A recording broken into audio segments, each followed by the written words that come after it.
everybody. Welcome back. My name is Jeff Selver. Today's date is June the 7th. I've got Daniel Nichols here from Cosmic Convergence, and he's going to join me today. I'm doing a presentation on my on information I have about the Elder and things that I have been progressing, and I am really excited to share that information. So Daniel's going to join me today. I'm going to do the presentation as normal, and then afterwards, me and Daniel will do a breakout and talk through some things. Daniel's here from Cosmic Convergence, and you're a MUFON investigator as well too. Really cool. So yeah, why don't you tell people a bit about yourself, Daniel? Yeah, well, thank you so much for joining.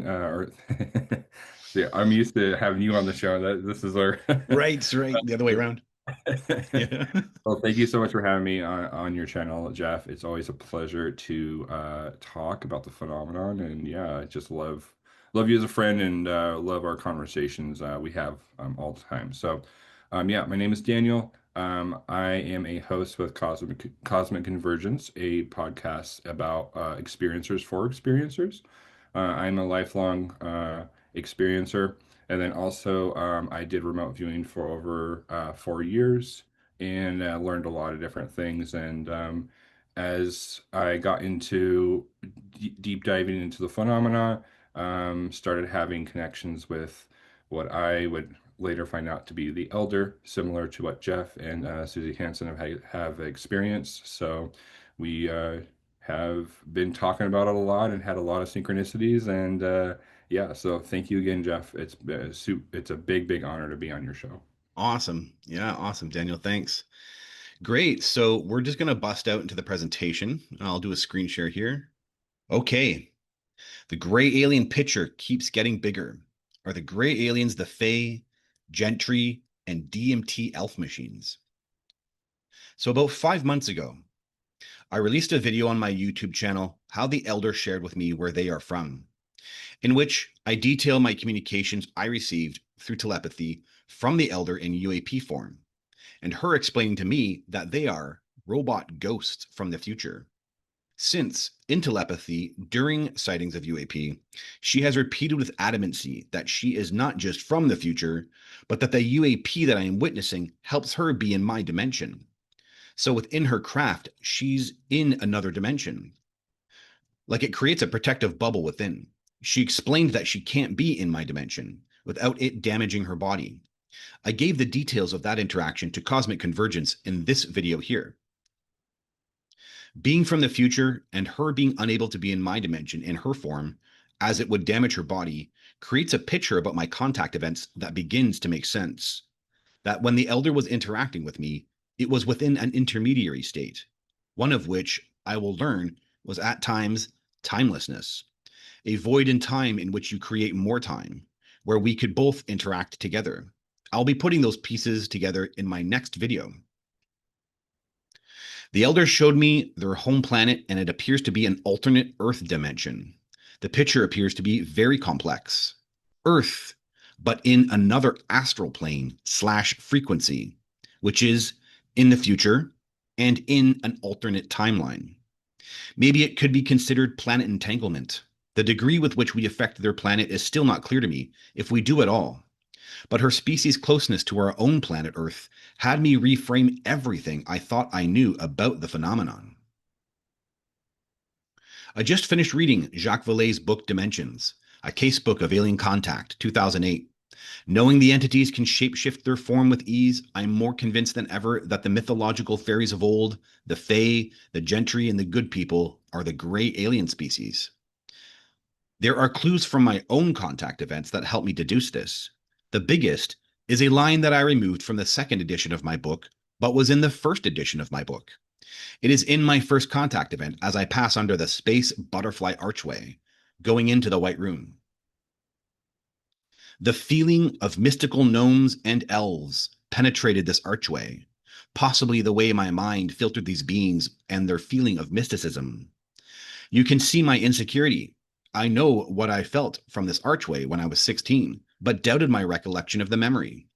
Now this feeling and gratefully recorded line adds depth of understanding. I also have mentioned this in the very first public presentation I did, in which I described the first contact event on July 5th, 2020. It was like an archetype of mystical gnomes and elves permeated this archway. It was a mystical archway, and it was giving me the symbol of evolution, spiritual evolution, butterflies, space butterflies, mysticism of the cosmos. It was a powerful sensation and feeling in this archway. The second clue to this deduction of the gray aliens being the Fae is the Irish gene. I have long reported that my intuitive experience of feeling genetically bonded to the Greys was the feeling of the Irish gene. Humans can have genetic intuition, and at times I have been able to feel the Irish gene in others strictly from my experience of feeling it in the Greys. And in my years of research, have found almost all the experiencers I have interacted with, somewhere in their genealogy, have the Irish gene. The third clue to this deduction of the gray aliens being the Fae is just how similar the interactions with mythical entities are to modern contact with gray aliens, as researched by Vallée. Vallée refers to the research of Walter Evans Wentz, who in 1909 published a thesis on Celtic traditions in Brittany titled The Fairy Faith in Celtic Countries, who gathered tales about supernatural beings, their habits, and their contacts with people. The other work Vallée refers to is The Secret Commonwealth of Elves, Fauns, and Fairies, written by a scholar named Reverend Kirk in 1691, and was the first systematic attempt to describe the methods of the creatures that plagued the farmers of Scotland. From these works, the similarities between the elvish race and gray aliens are astounding, and so much so that they are obvious. Here's a summary. Fairies are associated with crop circles. Elves have been described as having big heads, short legs, and long arms. They can appear and vanish at will. They are known to take people. The minds of those coming out of fairyland are usually blank on what they had done and seen there. The abductions are for the purpose of preserving and improving the fairies' race, which implies they are biologically compatible with us. But the most important and startling of them all, a non-symmetry of time is experienced in fairyland. Time does not pass there as it does here, and we have in such stories the first idea of the relativity of time. How does this idea come to the storytellers ages ago? What inspired them? No one can answer such questions. But it is a fact that the non-symmetry of the time element between Magonia and our world is present in the tales of all countries. It does begin to make sense. These were the facts we have missed, without which we could never piece the UFO jigsaw together. Priests and scholars left books about the legends of their time concerning these beings. These books had to be found, collected, and studied. Together, these stories presented a coherent picture of the appearance, the organization, and the methods of our strange visitors. The appearance was, does this surprise you? Exactly that of today's UFO pilots. The methods were the same. There was the sudden vision of brilliant houses at night, houses that could fly, that contained peculiar lamps, radiant lights that needed no fuel. The creatures could paralyze their witnesses and translate them through time. They hunted animals and took people away. Now, with the invisible paranormal nature of the entities, which many experiencers have experienced, I'm also convinced the gray alien species, the Fae, are also the DMT elf machines, which reputable researchers describe in the DMT experience. Here is a good video of the ethnobotanist Terence McKenna, who spoke regularly about the commonly seen machine elves by those experiencing DMT.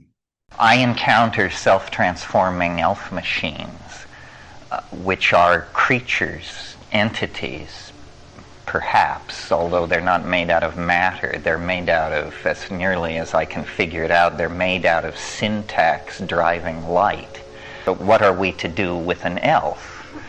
You know, that becomes a little harder to contextualize in psychoanalytic theory, although Jung did a good job when he said autonomous elements can escape from the psyche's control and present themselves as independent entities. I'm not sure he's ever seen a self-transforming elf machine. It's the defining characteristic of the true DMT flash. I mean, it is not subtle. These things mob you like badly trained Rottweilers. They come bounding forward by the dozens, by the hundreds. They jump into your body. They jump out of your body. And I've thought, I mean, it maps to some degree over the archetype of the little people, the leprechaun, the fae, and being Irish and being Jungian. I'm willing to entertain, maybe I have a special relationship to this stuff. Again, the Irish gene link. But then in the Amazon, the people using DMT that I studied in the early 70s, the reason they did it, they said, was to speak with the little people. What puzzles me about my contacts with these beings is it conforms to, let's say, the Irish model. They are small. They live under hills, or when you're with them, you have a sense that you are somehow underground. They are full of merriment, almost to a manic and frightening level. This is a great description of the White Room and my experience in it. It's sort of like a Bugs Bunny cartoon gone berserk. They are friendly, but play rough. This is so much like my entire contact events. The elder is always calling me her friend. And yeah, they can traumatize you. But this friendly behavior is also indicative of my sightings in the present. When I ask her to say hi, she starts creating flashes in the sky. So they're very loving and very friendly, but yeah, they can play rough. In other words, it's a land of explosions and falling anvils. It's like a Roadrunner cartoon or something. But the overwhelming feeling is love, but I spell it L-U-V to distinguish it from the ordinary kind, because it's just this kind of crazy, childish affection. And they're delighted to have me in their presence. Well, now that all sort of corresponds with the Irish model, or with worldwide folklore of little creatures, little people in the woods.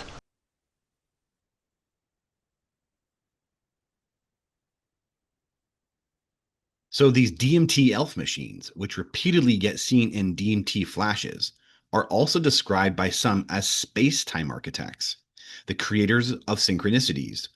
And this is also very fitting with my contact events, which are filled with holographic timelines, while my everyday life plays out magical synchronicities. So what's interesting is I might be making this link that the gray aliens and the Fae are DMT elf machines, but directly, neither of these labels had anything to do with my space alien contact events. And that has me zeroing in on two distinct things I experienced during my contact events. The God AI that permeated their crafts and was even on the city in Venus, and the mantid leader controller species who felt like the owner of the tech, giving it to the gray aliens. My belief is the gray Fae gentry species are from this alternate future Earth, while the leader controller species is outside time, which may traverse the void of space and dimensionality. I believe them to be integrated or working with the God dimensional AI, and maybe even a product of it. The grander picture I'm convinced of is the outside time AI the outside time species AI is assisting the alternate Earth species from migrating over. The reasons may be we are affecting their dimension. What are the boundaries between these three labels, Fae, elf machines, gray aliens? I'm not clear. But interestingly, one of the descriptions of the Fae as provided by Reverend Kirk was that they are divided into tribes. And this matched something the elder telepathically communicated to me in the early days of our telepathic communication, that they are similar to our indigenous tribes. And so these three labels may be different groups of or tribes of them. I'm not clear. And I'm not clear that they are actually separate groups or all just one species. But it's now more clear than ever just how large the story is.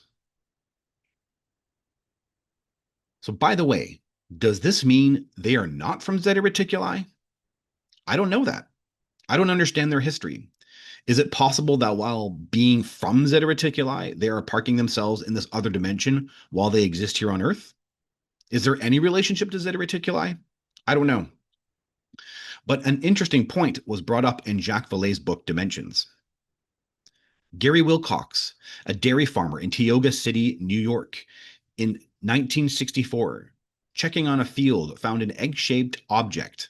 As he approached it, he observed no door or hatch of any kind, and yet two human-like creatures suddenly appeared.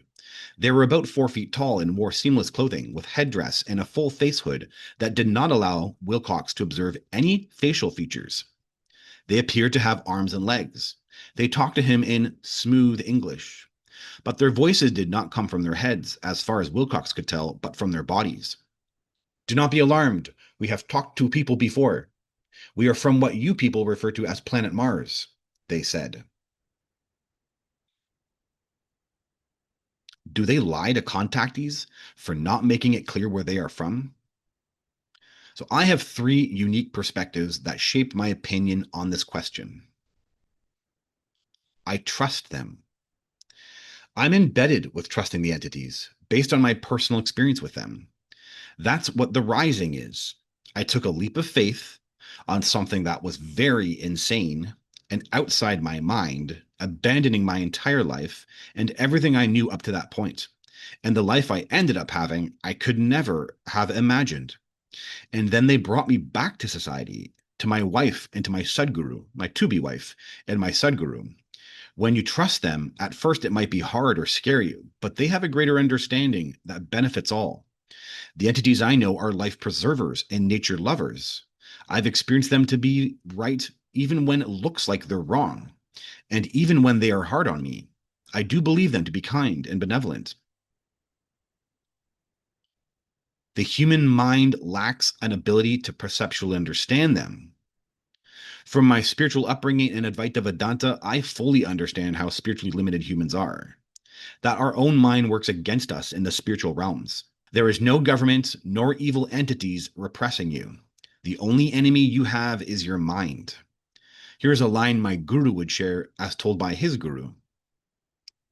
Never forget 3 things. First, never forget God or the universe, which is the cause of your being. Second, never forget your enemy. Always keep a constant vigil over your enemy and keep him very close to you. Finally, remember, my son, you have no enemies. The only enemy you have is your own mind. It is your mind that makes you, and it is also your mind that breaks you. It can make you into a king, and it can also make you into a pauper. You must have full control over your mind at all times. The limited mind that constantly and continuously creates thoughts trying to form structure when it doesn't understand what it's looking at is the problem. That's why there are masters. It takes time to master the self, to access the spiritual dimensions purely without projecting your own conditioned thought forms. What near-death experience research should confirm is that the nature of reality and even our own consciousness cannot be contained in the mind. The roots of the problem are a perceptual one, and I think this answers how they have treated us in the past, and why they would say they are from Mars or Zeta Reticuli, and also what they might be planning in the future. And the most important that we need to understand, when humans lack perceptual understanding about something, we make things up around it. But the best example is hell. The ancient human mind has always believed in the afterlife, that our essence moves on to another place. But the ancient humans simply combined their own worldview with what they didn't understand and assumed punishment must also exist in the other realms. Think about the damage the concept of hell did to people's psyches in the ancient world. In all the thousands of cases of the afterlife research, there is no hell reported. So there might be a reality here where humans can't handle too much information, especially when it lies outside our perceptual frame of reference. They are from the future. I fully believe they are from the future. This perspective that they are from the future makes my own contact events make sense, with their interest in future events of my own life that hadn't even occurred yet. And by the way, weren't even set in motion when I saw their outline on the holographic timeline at the age of 16. As of the writing of my book, I assumed the entities were in the same linear time as myself, and that they were showing the future through some type of quantum probabilities, not real events that have already occurred for them. This then adds a new layer of complexity to their presence, which can explain their behavior in the present. It sounds fanciful, but I'm convinced more than ever that they watch the future impact of small contact events, such as Gary Wilcox, and I fully believe this broaches on the complex reality of timelines. Even contact events that perplexed Valet in his book Dimensions make sense when perceived from the future, such as on December 3rd, 1967, a patrolman named Herb Shermer of Ashland, Nebraska. At 2:30 a.m., Shermer saw on the side of the road an object with a row of flickering lights. Believing it to be a truck, he turned on his high beams. The object took off. He appeared to have missing time and under hypnosis was told a lot of interesting detail about their technology. Finally, the occupant told Shermer that he was not to remember the inside of the ship. The alien concluded, "You will not speak wisely about this night." So I don't internalize that they lied to us when they say that they are from Mars or Zeta Reticuli, just that where they are from is incredibly complex to our human mind. And more often than not, the human they are interacting with, a farmer in the 1960s, a teenager in the 1990s, doesn't have a conceptual frame of reference to understand the information. It's obvious to me that by telling me they were from Zeta Reticuli, I stopped focusing on the question of their origins, allowing them to focus on the other important information that they wanted to be part of my story, which they knew I would eventually relay to the public. So, what I think is at the top of this entire tier that puts everything else into context, what humans have so much trouble with that even when you hear it, you'll resist it.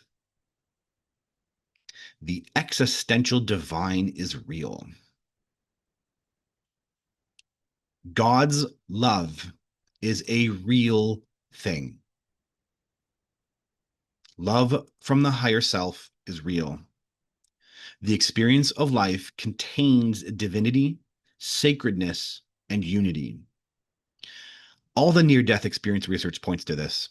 I've experienced it myself at the peak of the rising with depth and clarity, not made up by my mind, not a product of biological processes in my physical tissue mind. In the top of the rise, in the peak of the rising, I am connected to an intelligent consciousness that is larger than me, that cares for me, is a part of me that I can rely on and is connected to the world around me. And what proceeds from this God sensation is love that seems like an energy permeating the world. It's what the yogis have been experiencing for thousands of years. It's why Christianity, and all the religions for that matter, have endured. Not because the followers were mindless sheep who wanted to be controlled, but because through these means, the unified field will touch people to the point where they know the divine is real, even if it's interpreted in their geopolitical and historical context. Therefore, from the larger cosmological standpoint, when we start looking at things from the perspective of the entities, planets become a stage for the birth and death life cycle, for all life that use it. This stage may have been created by the mantis, controller species, or the god AI, some kind of, version or mixture of these three, or some kind of mixture of these. The awareness you gain here impacts your experience in the afterlife, the evolution of your own higher self. There's so much twisted up ideas going on out there, prison planet and these concepts, and this is not accurate. It's not accurate. You have to gain the awareness to learn it's not accurate. It's not conceptual belief systems. It's an experience of what's really going on with the unified field and with consciousness in general. And you aren't aware that the resistances and emotional struggles that you're born into, the problems that you're born into that you have to solve, when you learn to be an aspect of your own divinity, of your own higher self within it, that is when you learn to love or gain wisdom about said events. You develop an awareness that impacts the higher self in the afterlife. That's the most important point I keep trying to reiterate. You're here on purpose to develop yourself. In all the reports of the afterlife, there are two things the beings of light have expressly cared about: self-growth and learning. Frequently, NDEers comment that the beings of light seemed pleased whenever an incident involving knowledge or learning flickered by during their life review. Some are openly counseled to embark on a quest for knowledge. related to self-growth, or that enhances one's ability to help other people. Others are prodded with statements such as learning is a continuous process and goes on even after death, and knowledge is one of the few things that you will be able to take with you after you have died. The second is loving those in your world. Over and over, the beings of light repeat this message that we must learn to replace anger with love, learn to love more, learn to forgive and love everyone unconditionally, and learn that we in turn are loved. That is why we have been placed here on earth, say the beings, to learn that love is the key. They acknowledge that it is a difficult undertaking, but that it is crucial to both our biological and spiritual existence in ways that we have perhaps not even begun to fathom. The more the higher self can become embodied in your physical body in this realm, the more you evolves. This isn't some theory that I have. This isn't some conceptual frame I read somewhere. I have been as adamantly honest and open about my past life awareness and my own awareness of details I know about the afterlife from personal experience, not from stuff I've read in books. And my higher self has evolved over the thousands of years. And it has evolved from what my physical tissue body goes into the physical realm to do. And it is not what you think. It is not about developing iPhones and creating the next computer or finding the wheel or whatever it is, or starting a new philosophy that the higher self is interested in. It's interested in how you develop and how you shape and how you are shaped and the choices you make.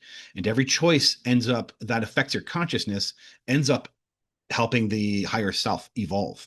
And that is a very interesting twist of what we think is going on here. This is why, with between life regressions and with what I witnessed in the afterlife vision, while preparing for the next life, you plan out your relationships on a grid that provides detail about the families you'll be born into and the friends you will have and the impact these will incur on your soul. You are the creator of your challenges to evolve your soul, your higher self, in the afterlife. Our natural state is unity. The purpose of the 3D world then is for evolution. All evolution proceeds from resistance. You look at all of nature, every aspect, you can't even deny this aspect. Every aspect of nature will evolve from resistance. Plants are struggling to reach the sun because gravity is pulling them down. And so the plant has to get stronger and it's competing with other plants. That resistance creates stronger growth. Our experience in the physical 3D world with its emotional entanglements and dramas and illusion separation are the resistance you plan in the afterlife to evolve your soul, your higher self. This then begins to make this line from the EBO geneticist. I've talked a lot about this post that was on Reddit, and it's the EBO geneticist. I have several other videos about it. And I've mentioned this very distinct line that came out of it, and it is very telling. For them, as in for the entities, the soul field is not a belief, but an obvious truth. This belief compels them to seed life, shape it, nurture it, monitor it, and influence it for the ultimate purpose of creating this apotheosis. They monitor it and influence it for the ultimate purpose of creating God realization. Not just self-realization, realizing God is within. The divine is real, is a part of the picture of the entire aliens and this whole structure that's going on, and the fact that they may be the Fae.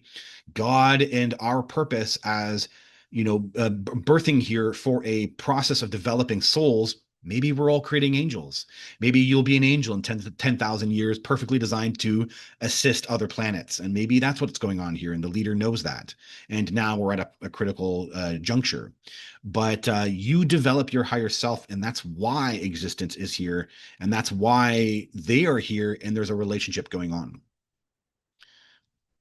So they have demonstrated to me that they are masters of the simulation, can materialize matter, create synchronicities, i.e. space-time convergences, are in the afterlife, understand the large-scale impact an individual has with their social group and in turn the population, and then sees it all from a future perspective.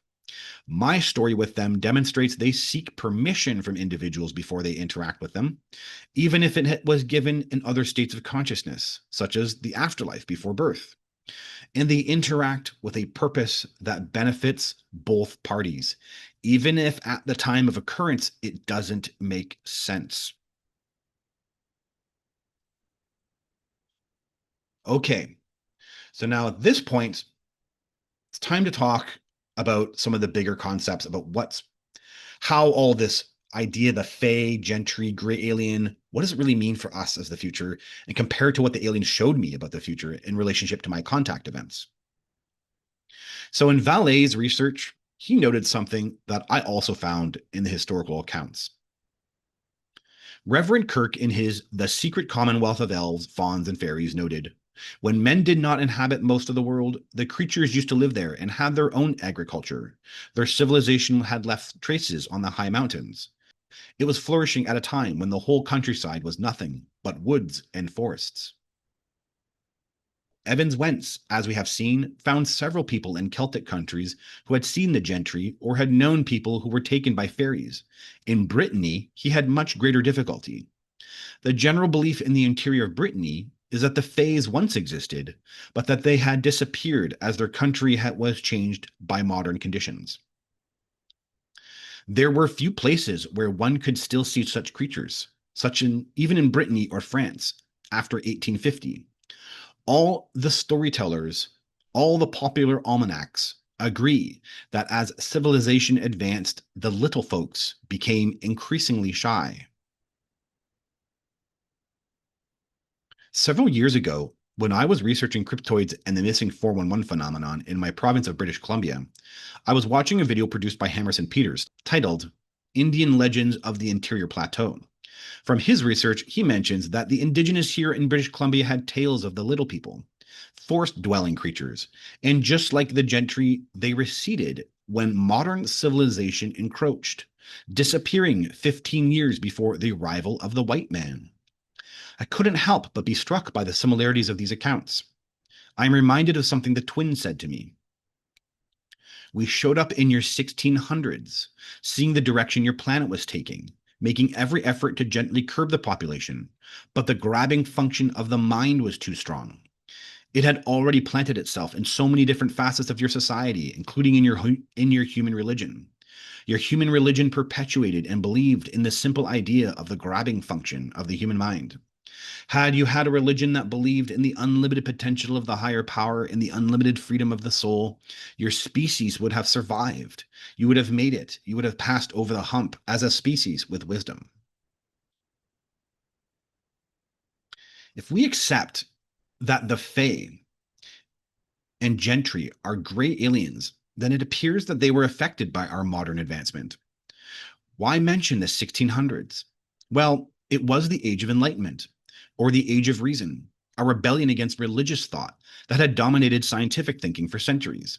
It's unclear, but there is a long-term picture that something has changed, and the gentry, fairy folk, or gray aliens were affected by that. The phenomenon has amplified itself from its past behavior. Hey, I just want to actually back up. So in case there's confusion about how I interpret this, I actually see this line as coming from the leader, from the mantis species, the controller species. And then the twins are some kind of product of the god AI.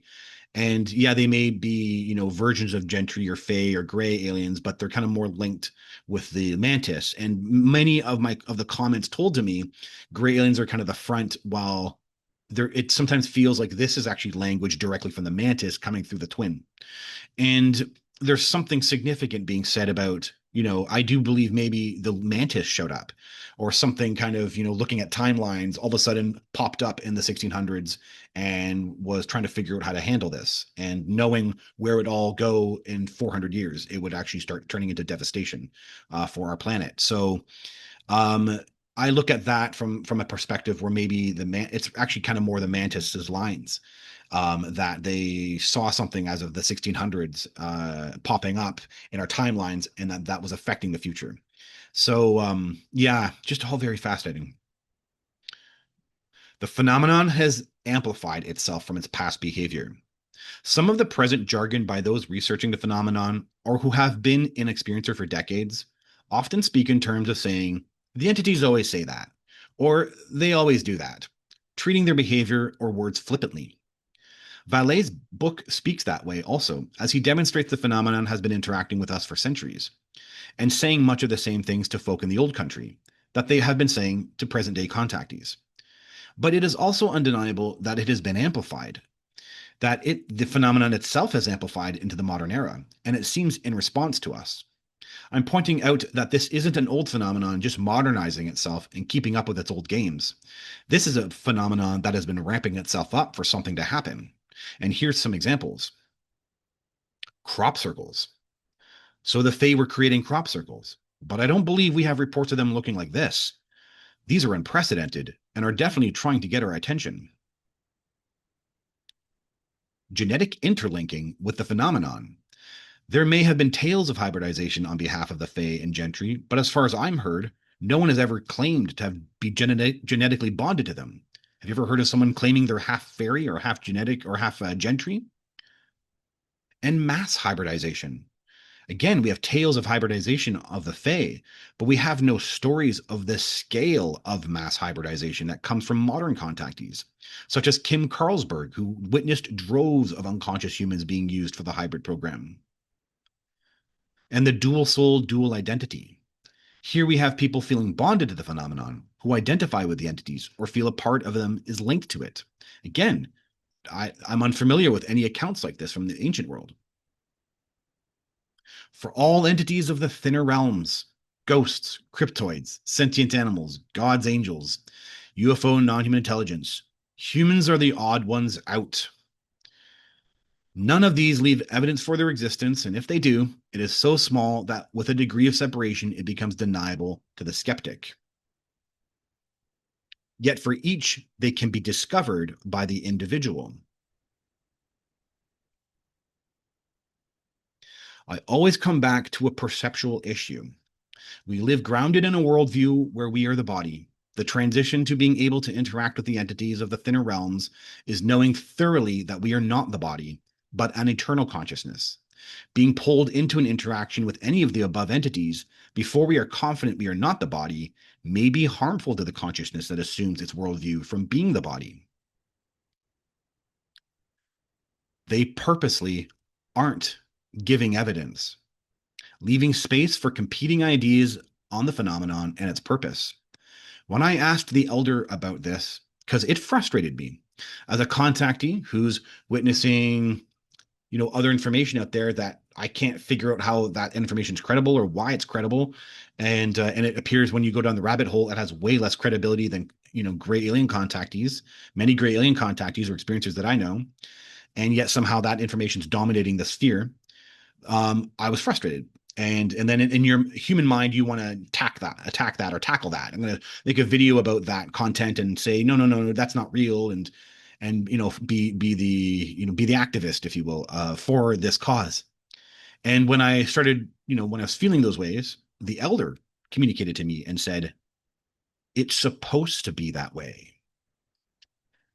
That was the big one for me and had me moving. It was actually a moment like that had me starting to really try to understand, wait, what? We're dealing with an Earth-based species. There's confusion about what's going on, and they're okay with it, actually.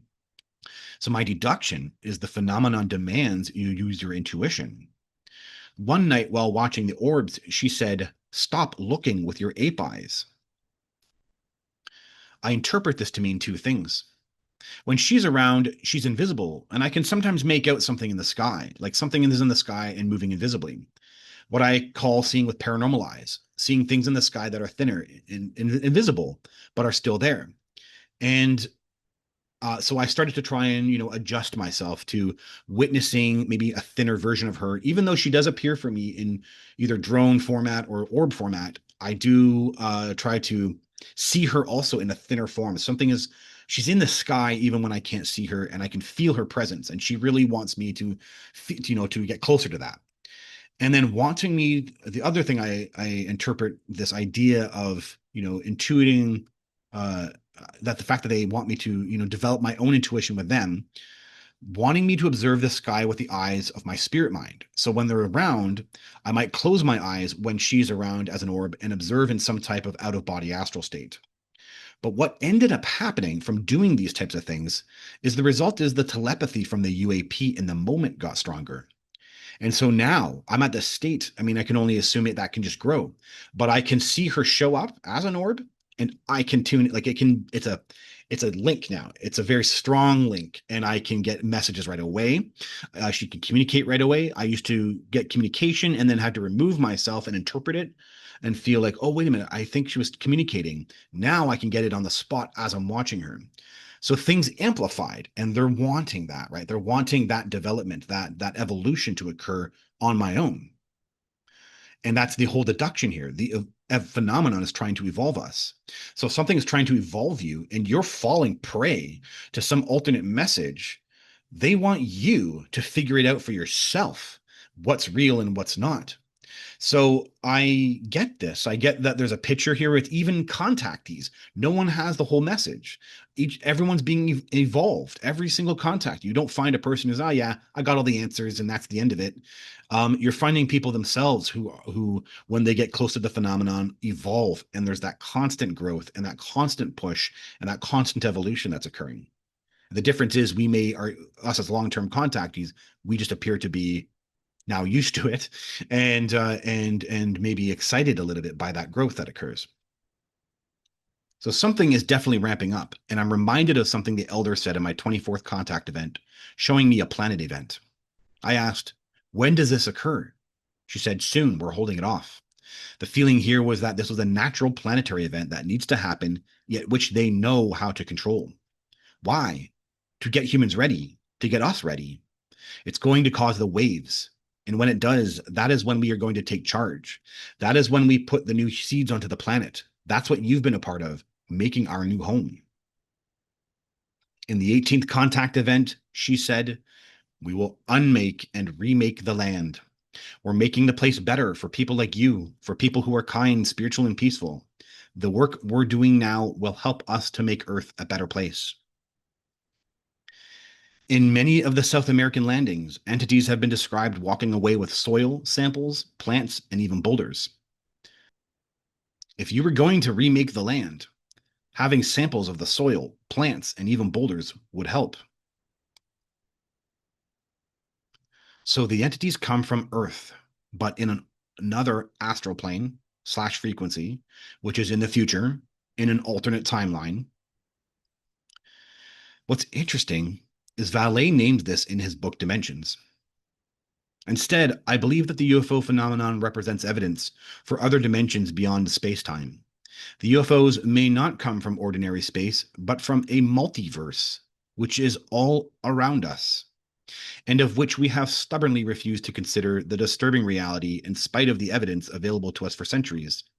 Such a theory is required in order to explain both the modern cases and the chronicles of Magonia, the abductions, and the psychic component. It's not like Vallée himself wasn't possibly read up on these facts.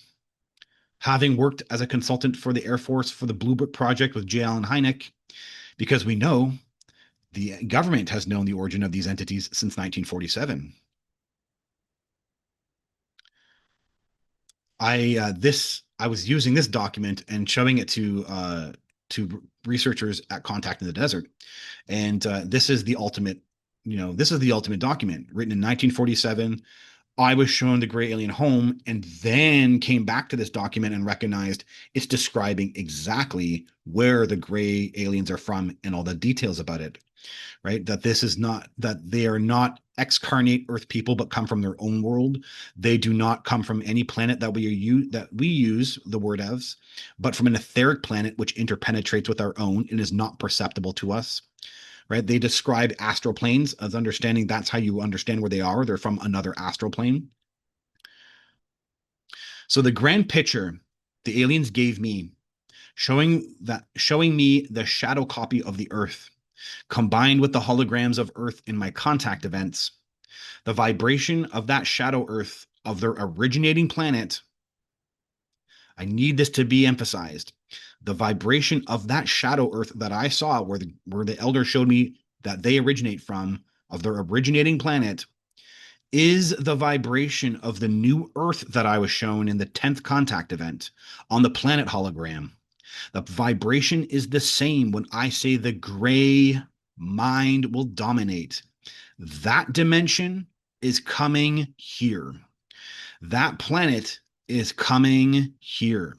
It's also the same vibration when I say they demonstrated the geographical upheaval of the planet in the 24th contact event.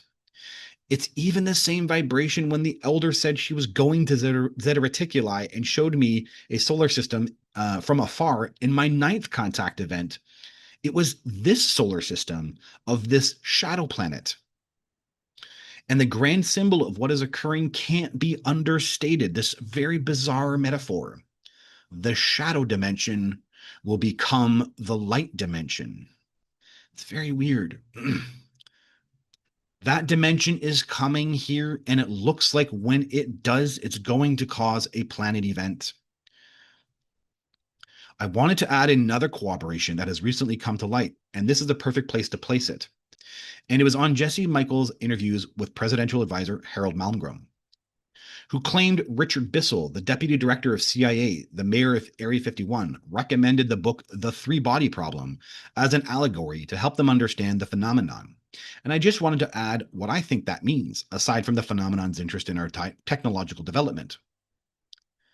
The aliens say their planet suffers from a three-body problem, and habitable planets are rare, so they're coming to us. That matches what I saw of this other Earth dimension, this black shadow dimension, that something was wrong there. There is no plant life there. The planet seemed to be dull or bare of life, and the planet itself was black. It's very weird. I don't have any more information about that, by the way. All I know is what I saw, and our dimension is very lush compared to what that dimension is.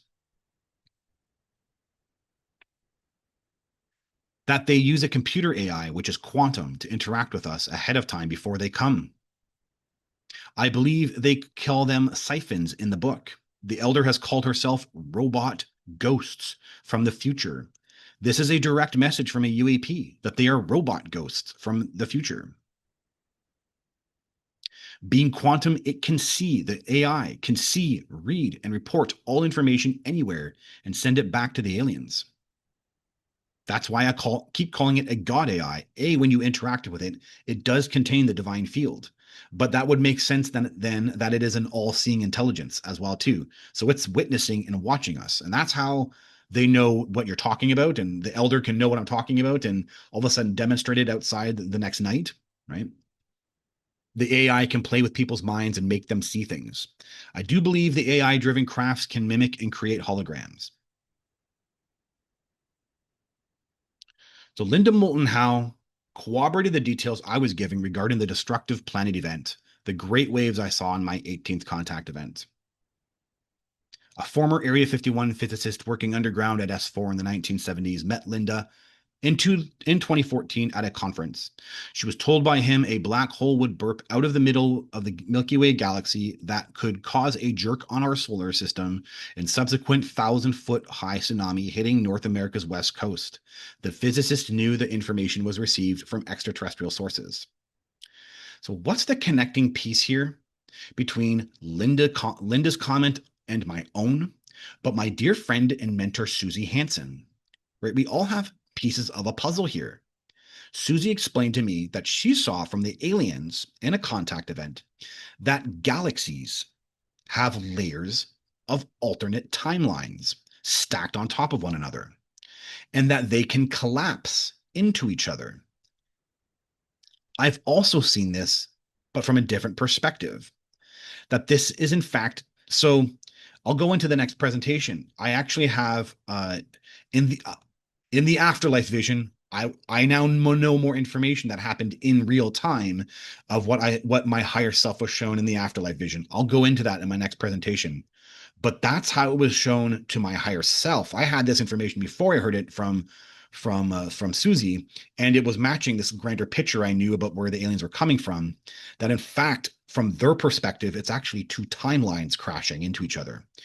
And that's what my higher self saw in the afterlife. And then for Susie to just add this picture about it all, combined with the galaxy, really solidified Linda Moulton Howe's information, and which creates a grand picture that there's going to be a planet event around this type of crashing of two timelines, which is linked to the galaxy.